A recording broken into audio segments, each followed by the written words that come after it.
Hello healthy পিপুল। আসলে জ্ঞান দিব বিষয়টা এরকম না, তবে একটা বাস্তব ভিত্তিক কথা বলি। বিষয়টা নিয়ে আমিও অনেক সাফার করছি। আমার মনে হচ্ছে যে আমার অনেক বন্ধু ভাই ব্রাদার অনেকেই এই সেম আমার মতো সেম ট্র্যাপে পড়ে আছে, তাই আর কি বিষয়টা একটু শেয়ার করা আর কি। তো আমরা আমাদের জীবনে অনেক সময় অনেক অনাকাঙ্ক্ষিত বিষয়ের সাথে জড়ায় যায়। অনাকাঙ্ক্ষিত বিষয় যেমন আপনি মনে করেন যে অনেকে অনলাইন জুয়ার সাথে জড়ায় যায়, অনেকে টক্সিক রিলেশনশিপের সাথে জড়ায় যায়, আবার অনেকে নেশার অন্ধকার জগতে চলে যায়। আসলে এর ফলে আসলে এটা আমরা কেউ চাই না, কিন্তু এর প্রাথমিক একটা মজা বোঝার জন্য, মানে মানুষ মাত্র একটু কৌতূহলী, তাই না? আমরা কৌতূহল বশত এইগুলোর সাথে একটু প্রাথমিক মজাটা বোঝার জন্য আস্তে আস্তে জড়ায় যায়। কিন্তু এটাও ভাবি যে একটা সময় হয়তো বা বেরিয়ে আসবো। আমাদের সবচেয়ে বড় ভুলটা হচ্ছে এই জায়গায়, যে একটা সময় হয়তো আমরা বেরিয়ে আসবো, ওই সময়টার জন্য অপেক্ষা করে আমরা আর কি এখান থেকে আর বের হয়ে আসতে পারি না। কারণ ওই যে আমাদের সাময়িক একটা লস হয়ে গেছে। অনেকে দেখা যায় অনেকে একটা সময়ের অপেক্ষা করে, অনেকে দেখা যায় টাকা লস হয়ে যায়, তো ভাবে যখন পুষবে তখন। কিন্তু আস্তে আস্তে এই পুষানোর জন্য আস্তে আস্তে সে এমন ভাবে ওটার সাথে জড়ায় যায় যে আর ওখান থেকে বের হওয়া তার পক্ষে সম্ভব হয় না।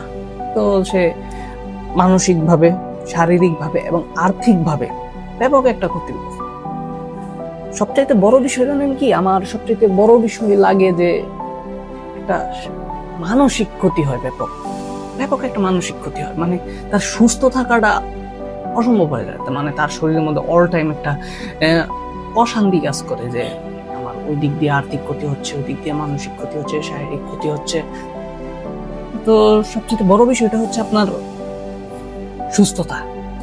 তাই আমি বলবো যে সময় নিন, যেহেতু এত বড় একটা বিষয়, সময় নিন, চিন্তা করুন এবং ওই বিষয়গুলো চিহ্নিত করুন। ঠিক কি কি বিষয় আপনি আপনার শারীরিক, মানসিক এবং আর্থিকভাবে ক্ষতিগ্রস্ত হচ্ছেন, সাময়িকভাবে লস হবে, ওইসব বিষয় থেকে বেরিয়ে আসুন।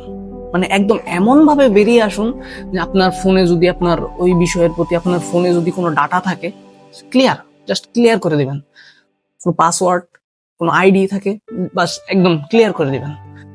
আপনার ফোনে যদি কোনো ছবি ভিডিও থাকে, ওই বিষয়ে একদম ক্লিয়ার করে দিবেন। মানে ওই রকম কোনো বিষয় আপনি আপনার জীবনের সাথে জড়ায় রাখবেন না, যে বিষয়ের জন্য আপনার ওইটা আবার মনে পড়ে দ্বিতীয়বার।